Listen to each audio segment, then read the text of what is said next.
Sorry if that made a bunch of noise. Hello and welcome to my channel / video, whatever. My name is Matthew P. Holbert. I'm nobody, and I don't know anything. But I do have some theories, ideas. Okay, so I'm just going to jump into this. It's kind of how I do things anyway. So life is a game. And by extension, it's a live action role play. By default, it's just what it is.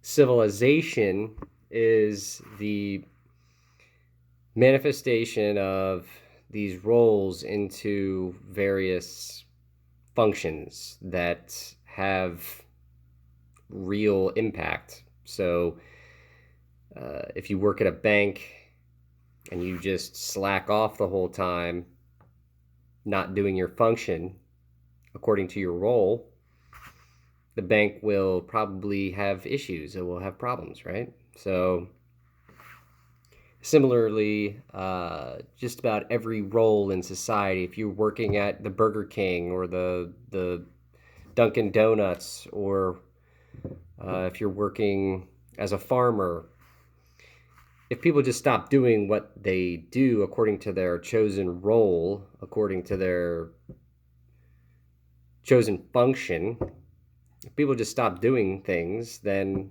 nothing would get done. Now, that's according to the human sort of game here. Now, the question is, what kind of game are we playing? Who's creating the rule set for the game as far as our society and culture is concerned? Where are we being taken in this game? Who's in control of the game? Who's creating the rules and perpetuating them? And is it worth our time to continue playing this game that has been created for us?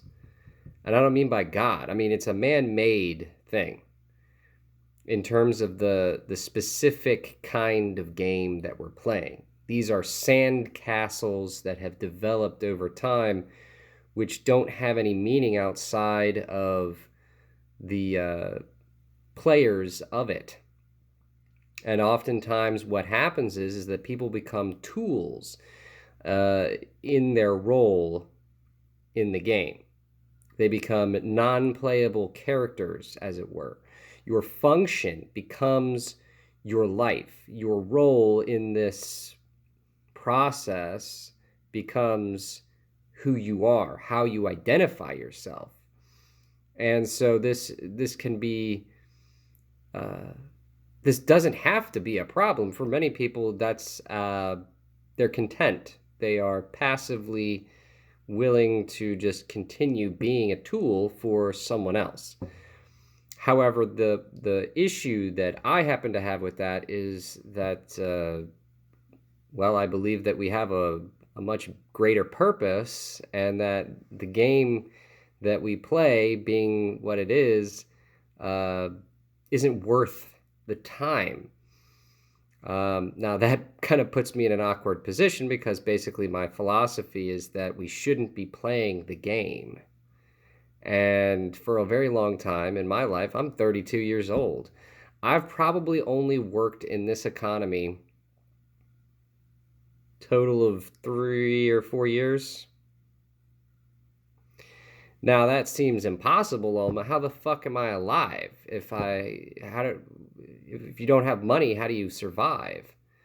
For one thing, I hearken back to I guess the people who really kind of existed before all of this game, which is the ancient peoples. I walked for a very long time. I didn't have a car. I didn't have a apartment. I lived with family, which used to be the norm also before the industrial civilization that we live in today.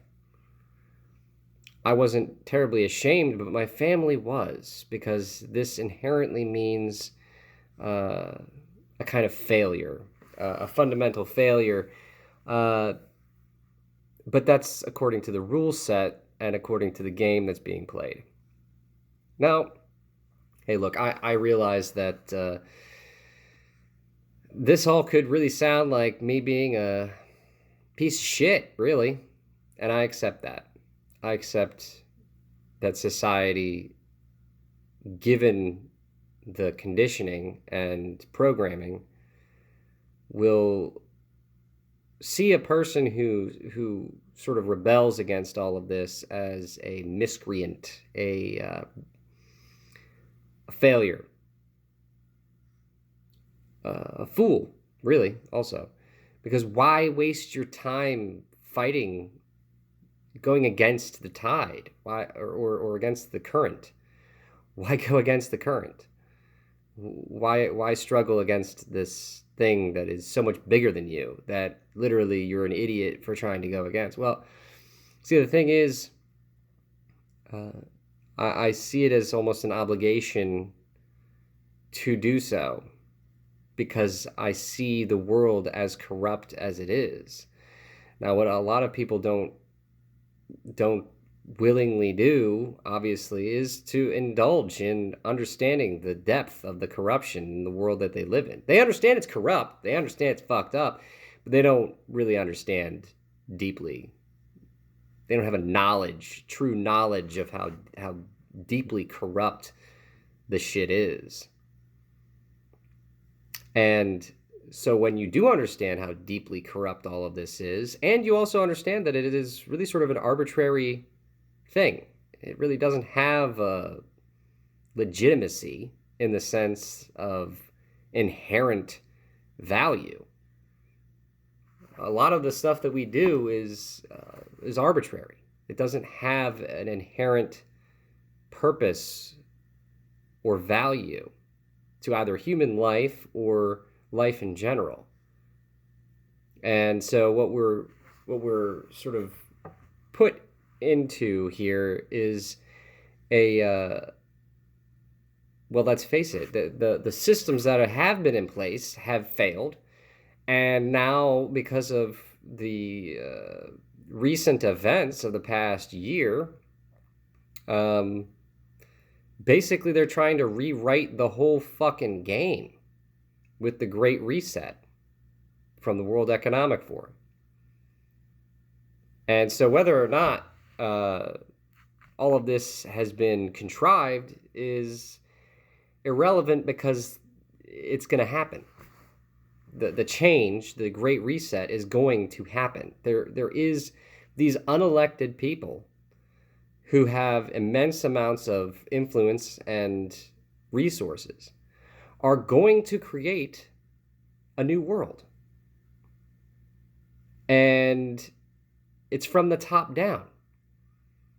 If this doesn't frighten or disturb you, then you don't understand the world you're living in. And you don't understand history or human nature or human psychology or any of these things that are very important to, I guess, really just interacting with the world and having the ability to defend yourself or your family or your society and community from tyranny. And unfortunately, what's happened, I think, in the past few decades, or decade or two, has been basically the false premise of a tyranny coming from one individual in one country. The failure to understand and anticipate a global tyranny created by medical legal doctrines. Hell, I didn't even suspect that. The inevitability is that we're going to have a world that's guided by the medical tyranny. So the alternative, of course, is to cut that shit out and prevent it. Now, the only way to do that, of course, is to change the game in people's minds. It's all in the mind. All of this whole thing is in the mind. It's not there's no infrastructural change that needs to be done. Much of the change that needs to be done is simply psychological. It's a mental aspect of all of this. It's changing people's minds. It's as simple as that. The problem is people don't recognize that it's a live action role play and that it can be changed easily simply by changing the roles that we take, the perspectives that we take, and the choices that we make, really. Determine whether this place, this earth, this planet can be a prison or a paradise. That's ultimately what this is all about, is changing the game in people's heads so that they make different choices and take different perspectives. Now, I have a system or a process that can be used to do this. I call it the idiom because it harkens back to the classical liberal arts. What I did with the classical liberal arts, which are grammar, logic, and rhetoric, math, geometry, music, and astronomy, is to expand those arts from 7 to 21. Going from the univium. Now, all of these words are going to have idiom in it, basically. It's because the word idiom basically means way. So the first way, second way, the path where 3 roads meet in the trivium, and then the quadrivium is basically 4 roads meeting. I've expanded it to the pentivium and hexivium as well. So there's un, bi, tri, quad, pen, and hex. And these 21 liberal arts that have been expanded basically have the potential to result in an individual accessing their inherent individual sovereignty. The only way to attain a sense of sovereignty is to develop it within yourself through discipline and practice. I have lived this experience and have come to the profoundest of conclusions, which is basically that each individual human being is an avatar, and that the player of these avatars happens to be a universal mind. The universal mind being a function of space-time. That basically consciousness itself is something that is inherent to the universe fundamentally, and that the atom itself is a wrinkled up sort of activation that is generated by the universal mind's activity. That being a kind of unit of information like a 0 or 1. Now, the simulation aspect of reality is more so in the sense that, you know, reality doesn't really even exist until there's an observer of it. And so in order for this whole construct to exist as we perceive it, there has to be a perceiver. The reality behind everything is that it's basically a code. It's that it's informational, not material. We have the delusion, or we have the perception of physical material reality, but there is no such thing. Now, that being the case, if it's all informational, if it's all based in information, then there's a potential that we can drastically change not only our world physically, but mentally as well, or systemically. So there's hope.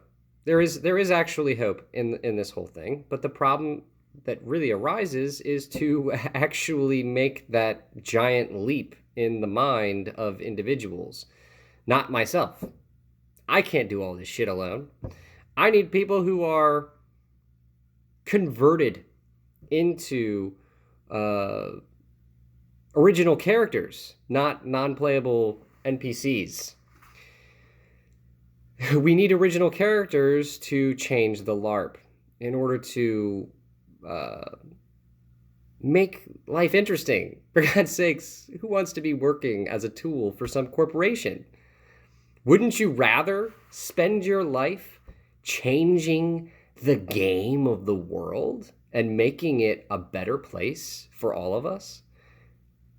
The quest that I have to give to others if they watch this, and this is 15 minutes. I mean, we're if anybody has kept watching this up to this point, my hope is that you will. But to actually change the game, we need original characters to join in the quest to change the game. And you could also say that it's freeing the slaves. In order to change the game, first we have to free all of the slaves. Who are the slaves? Well, you can tell by the face masks that they happen to be wearing. Anybody who's wearing a face mask has not asked why. And has not questioned the dictates of the ABC or the alphabet soup institutions that have told them to do so. People aren't asking questions, and this is because they have no mind. They pay it no mind. The mind is crucial in this whole process because the universal mind is a self-similar and really is something that we are receiving through the brain. So the universal mind and the mind of the individual have, the universal mind is filtered through the brain so that a very limited awareness is available to the avatar. If this were not the case, then each and every one of us would be permanently in a state of awe, because we would see not through the eyes, but through the mind, which would allow us to see literally and experience literally everything simultaneously, which is too much. Our brains are restricting valves to the universal consciousness. Now, that being the case, who wants to be a slave? You're the universe experiencing the human game, and you want to be a slave to some capitalist? Oh, okay. Not a slave. A tool for some other person. You, instead of living your own script, instead of creating your own life, have subjected yourself to a system wherein your role, your life, is determined for you. Now, granted, a lot of us, we don't want to be this, but we have to in order to pay bills. The whole shebang is fucked. The capitalistic economy is fucked because of the profit motive and other factors that I've gone through on other videos. Hell, I've done a history of the education system as well. That's a big factor too. It's all integral. I've even written a book called Philosophia with an EA because IA was already taken by Newton. Now, the solutions are simple but not easy. And we need these solutions. The education bit that I described earlier when I talked about the idiom, the education to actualizing the individual into a sovereign being, that is the key to one aspect of this. But you have to give a shit and care enough to actually change your life practices and preach that conversion to others in order for the game to start changing. The other thing that we can do, of course, is to start our own communities and just flee the cities and escape and flee. Now, I don't like this proposition because it's not fighting. I would rather fight. Now, I don't mean physical violence. The world that we live in doesn't require it anymore. All we need is a good commercial, a good advertisement for a new game. Do you want to live in a world without commercials? It's shit like that. We need to constructively think about how we can change this live action role play game into something that actually is fun. What we're doing now is willingly turning it into a dystopia. So the choice has always been and will always be yours to continue this absurd train of human history, or the course of human destiny. We have it in ourselves the capacity to change the systems which we have been conditioned and programmed to accept. The question is whether or not people have the willingness and care to actually go through with that process. Because obviously there is the potential threat of violence against those who choose to abandon that system and change or work against it. But in the end, no amount of violence is going to be able to change an idea whose time has come. And we have two directions that we can go down. It's either going to be the Great Reset, a planetary world government, a world government created by an elite class of predatory individuals who want to own everything so that you don't. Their slogan is literally, "You will own nothing and be happy." But the reality behind it is that they are going to own everything and be even happier. Now, that doesn't sound like it's a very good LARP, does it? And those of you who are into LARPs should be able to understand and pick this up, I would think, very easily. The problem is you think that LARPs are for entertainment instead of for real life. And if they can be used as such, hell, we can change the world together. Now, the question, again, is, do you care enough to do that? Is there enough concern? Is there enough reason to actually be an original character? I would hope so. Being an original character is a hell of a lot more fun and interesting than being a tool. It's a hell of a lot less stressful. And honestly, it can actually make you a hell of a lot better of a person. So the goal, the quest, is to change the game, to realize that it's a game. And that's all that it is. It's not serious. It's a ride. Like Bill Hicks said. It's a ride, man. Oh, look at my furrows of worry. It has to be real. It's not real. It's something we can change with love. Fear or love. And right now, what's guiding the planet?